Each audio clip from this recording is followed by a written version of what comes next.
I'm delighted to say Dermot Corrigan of The Athletic is with us. Dermot, good morning to you. How are you? Pretty good, Ger. How's it going? Yeah, good. We're getting excited about the Champions League final this weekend. We just wanted to kind of check the temperature around Real Madrid at the moment and kind of see what their level of confidence was heading into this. The league was a cakewalk for them. The Champions League has been unending, unbelievable drama, game on game. So it has been the opposite of a cakewalk. And I don't know, how do they feel? How well prepared they are coming in for the challenge of Liverpool this weekend? They feel pretty good. They had the open day at the training ground was on Tuesday, so we were out there talking to some of the players and listening to Ancelotti talk, and it was very relaxed. Ancelotti said a couple of times that at the start of the season they didn't really expect to be challenging for the Champions League. Some players had left, a lot of their key players are getting on into their 30s at this stage, so they didn't see themselves as up at the top. But the way things have gone with all those comebacks, the emotion that there's been at the Bernabeu, the positivity that has generated, they do see themselves as 50-50. A lot of people were saying that the different players, and amongst the fans, there's just a feeling that Madrid tend to win these finals. So when they get to the big occasions, that Madrid's big players, they're able to handle the pressure. They grow in these type of occasions. So there's quite a lot of confidence around that Madrid will be able to beat Liverpool, even though they realise Liverpool maybe on paper have a stronger squad. Yeah, I do wonder though if talk to me a little bit about the form that Real Madrid are in. Are their best players in good form over the last couple of weeks?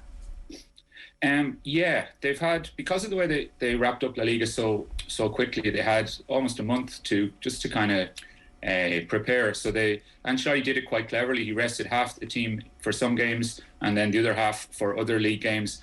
And when they were playing, especially the forwards like Benzema and Vinicius, they were playing against Levante. They were 4-0 up at half time in that game. They just put on a bit of a show at the Bernabeu. They looked really fit, they looked really confident, especially the confidence. There's kind of a buzz around the squad, a feeling after those big games that they're kind of capable of doing great things and scoring some really nice goals. Again, that might run into more of a reality against a team like Liverpool, but for the moment they do feel that just things have come together for them just at the right moment. There's a couple of narratives around this team in particular, and the form of Benzema, the agelessness of the midfield trio.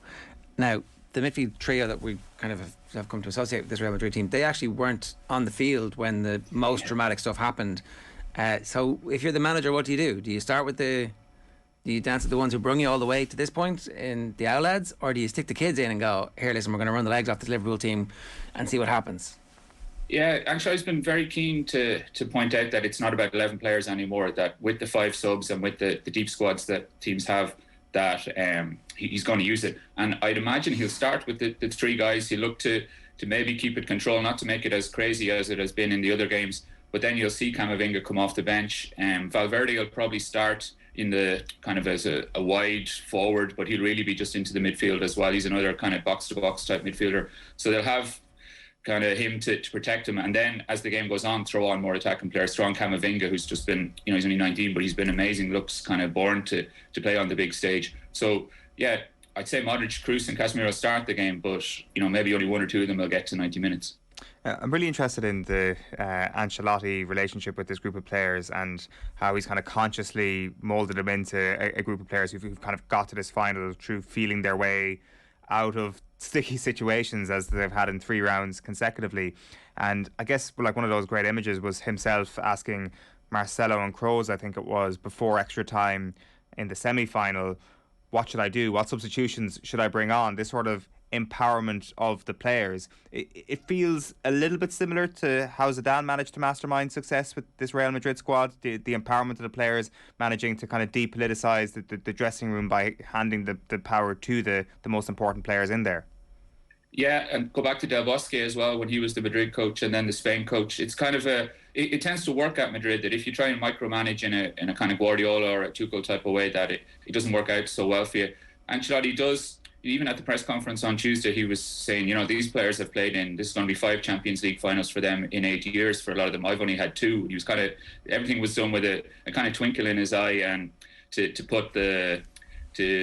give so much respect to these people like Modric and Benzema and Kroos. And Johnny, in fairness to him, he's also not afraid to take on the big players like Hazard and Bale have been around. They've been cut out of the scene completely if they're not up to it. He took Kroos off in the again, City Cruz wasn't too happy at that moment to be taken off. So he is able to kind of show the players that he's with them, or to listen to what they have to say. But then in the end, if there's a decision that has to be made, he has the experience and the personality to do it without alienating them, which is a great skill, I think, in a manager, and especially needed at Madrid.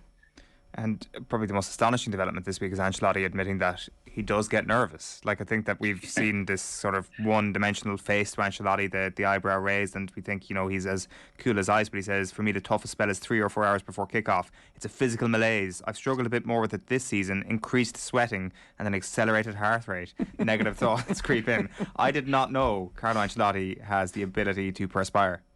It was pretty funny, and I was there in the room when he said it, and the kind of ripple of smiles went around, and everybody, there was kind of that twinkle in his eye as well. He's just so in control of what's going on. He loves these big occasions. He's really happy at Madrid, to come from the situation he was in at Everton last season, and then like 12 months later to be heading into a Champions League final with Madrid. He's loving it, and yeah, he's so confident in his own skin that he's willing to admit to that, to share that. And that kind of confidence and relaxation and tranquility transmits itself to the players as well. They are unlikely to get too nervous ahead of the game. I think everybody will have the butterflies in the tummy and the tension before kickoff. But Madrid are so experienced in these occasions. Everybody around the club is used to it. In the dressing room, in the boardroom, Ancelotti himself. Again, Liverpool, man for man, have the more talented players, more expensive squad if you were to go out and buy them or that. But that's why Madrid feel that they have a really good chance in the game, because of that, how Ancelotti personifies that experience they have and the relaxation that they have. Is it only a fans thing, the whole revenge narrative? Like, Mo Salah very clearly set the table immediately after they got through, saying they wanted Madrid in the final. Fair play to him. How does that go down in Madrid? Is it a talking point? Not so much. It's very much more a thing that's coming out of Liverpool, and again that Madrid kind of would see it maybe as like a little bit beneath them, maybe to try to get into that type of a debate. Like, Ramos is gone, which makes a huge difference, because if Ramos was still there, it would definitely be on the table. More people have been talking about it. We asked Casemiro about it when we had a chance to chat to some of the international journalists, and I think his response was something like, the loser always remembers things like that, the winner just celebrates the trophy, or some kind of throwaway line like that just kind of pointed to how he wasn't going to lose too much sleep about it. Madrid might think that if Liverpool are wasting energy on that type of conversations, that it's in their favour. But again, if it gets Liverpool up for it and they're extra motivated, then maybe it works well for them as well. Do you get the sense Ancelotti still loses some sleep over 2005? Like, I know 07 probably is the moment that he exercises all those demons if he needed to, but do you still think when he sees Liverpool coming down the tracks, 05 still just comes up a little bit? He definitely has mentioned it a good bit. Not so much in the losing sleep, but just in the fact that he's been on the other side of these comebacks. When he mentioned it when Madrid had come back against Chelsea or against Paris Saint-Germain or against City, that he knows that in the Champions League anything can happen. More than that, it's a trauma for him. Just that he's aware of how quickly things can turn around, and he gets that to the players. Obviously, it wasn't a good night for him. It's one of the worst nights of his career. But he's able to use it, or to know that it's there. But I don't think it lets it get to him, or I don't think it makes him extra motivated for the game in the way that Salah uses motivation like that. Ancelotti, he's just so used to these occasions. He mentioned the other day as well as that at Everton coach he'd won at Anfield. He stuck that into the conversation at the press conference. Nobody had asked him about it, so he knows about these little rivalries. He's a real football guy as well. He comes across maybe as an international elite type of a fellow with how relaxed he is in everybody's company, but he still likes that the kind of the guts of football, the training ground, the little rivalries, and yeah, he'll remember it for sure. How do you think the two teams match up tactically? What is it that Real Madrid are going to be able to do that's going to hurt Liverpool?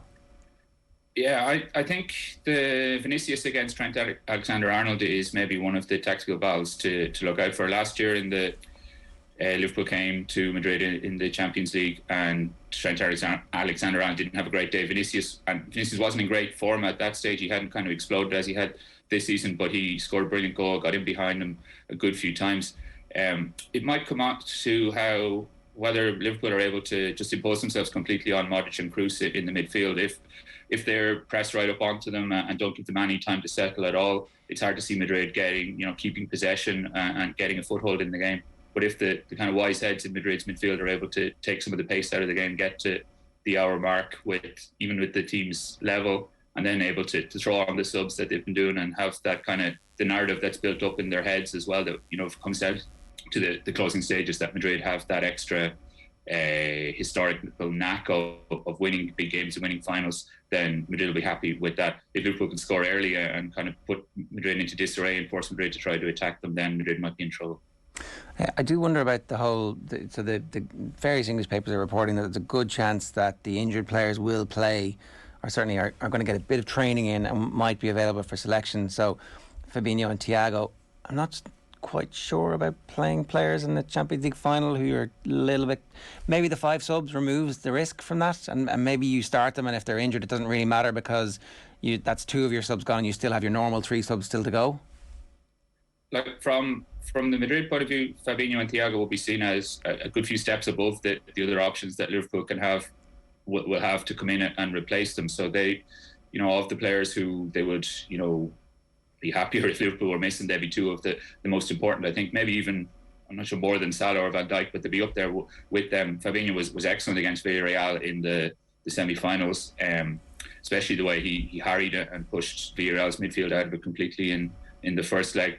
Thiago, as a Spain international, everybody really respects him here. Madrid tried to sign him a couple of times in the past and didn't get him. So from Madrid's point of view, they'd hope that either they're not fit enough to play, or that if they are fit enough to play, that they can take advantage of it if they're not at 100%. Okay. One last kind of more political question. So Mbappe rejecting Real Madrid, is there any possibility this has a knock-on impact on the players in either a negative or positive way, that like something fundamental has changed, the world is spinning on its axis where somebody can reject Real Madrid? What's going on? Yeah, the rejection is definitely felt more at the boardroom level at Florentino Perez. For him, it's a humiliation. It's really difficult to take, and we're going to have to see how they react, whether they spend loads of money on another forward this year, or how that works on a political level. In the dressing room, the players are kind of used to this type of stuff going on all the time. They've had circuses around Ronaldo and Sergio Ramos and dealt with it.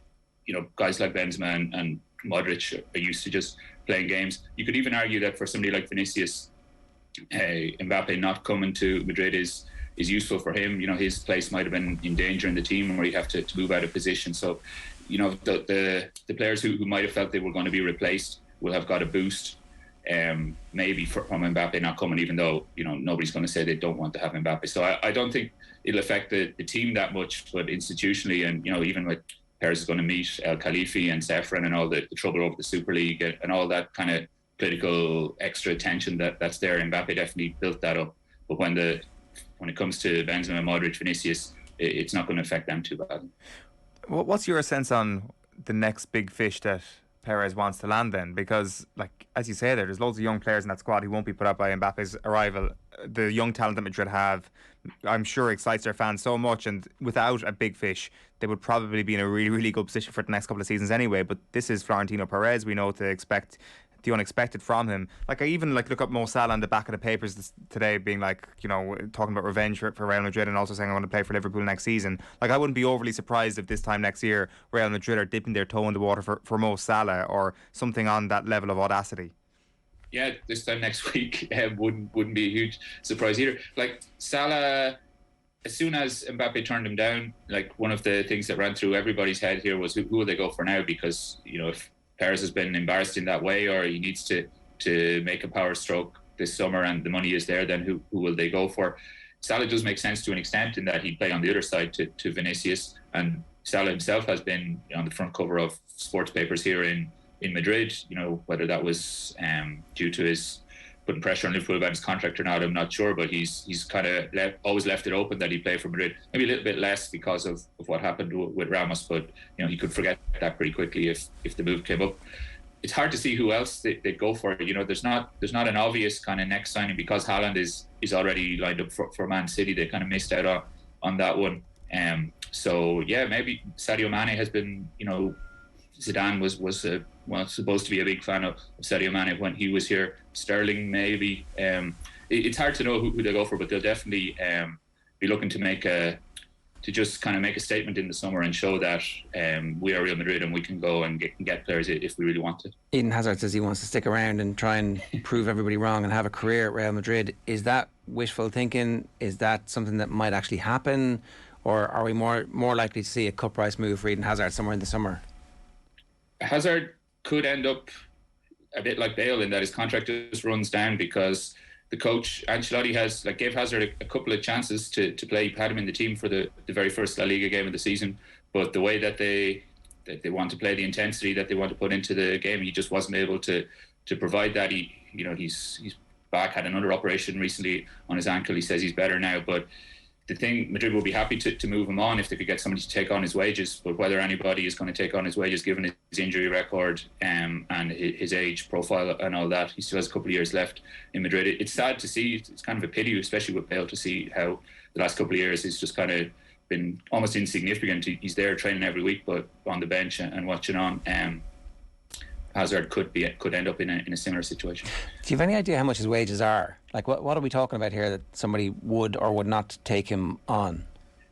It's up around like 20 million euros a year. Trying to convert that into kind of pounds and per week, I'm not sure, but he's one of the best. Hazard is, when Bale leaves, he'll be the best paid player at Madrid. And with Mbappe not there anymore, so he'd be right at the top of the Premier League.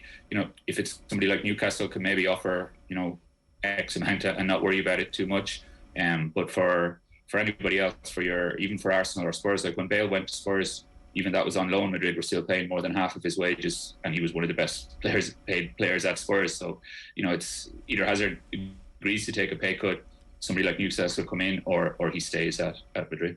And is he fit enough even to have a place on the bench at the moment, or? Yeah, he came on. Because he's had that ankle problem, and in fairness, it has been a really difficult ankle problem. He broke his ankle. He had a plate in it. A couple of months ago, he just stopped completely, and they took the plate out because it was causing him pain every time he ran. He says that he's back fit, but he hasn't completed 90 minutes. I have to check it, but it's months and months since he completed 90 minutes, and he's never really been. Since he came to Madrid, which is 3 years ago now, he's never looked that player who was at Chelsea who could go and win big games on his own. He used to have a great record against Liverpool, I think. That player is a long way into the past now. Even at the Euros last summer, he made a big effort to get fit for Belgium and played okay in some of those games, but he couldn't last the 90 minutes. So it's a long time. Not saying it's impossible. Maybe getting the plate out of his ankle means that can have a fresh start and get a good pre-season and come again, but it's a long time ago now since he's been the Hazard that we remember. All right, give us your prediction. I'm going to go Madrid in extra time, I think. Again, maybe that's swayed by being here, by being at Madrid and speaking to the people around the club. Even for the Athletic, I speak to some of the legends from their past finals, people like Mijatovic and Solari and Ivan Campo, and guys who've won Champions Leagues for Madrid. They're all really confident that when it comes to the final, that Madrid just have a knack of winning it, or finding a way to do it. With confidence in these guys like Modric and Benzema, that they have one last kind of Champions League in them. So maybe more the heart than the head, but go for Madrid in extra time.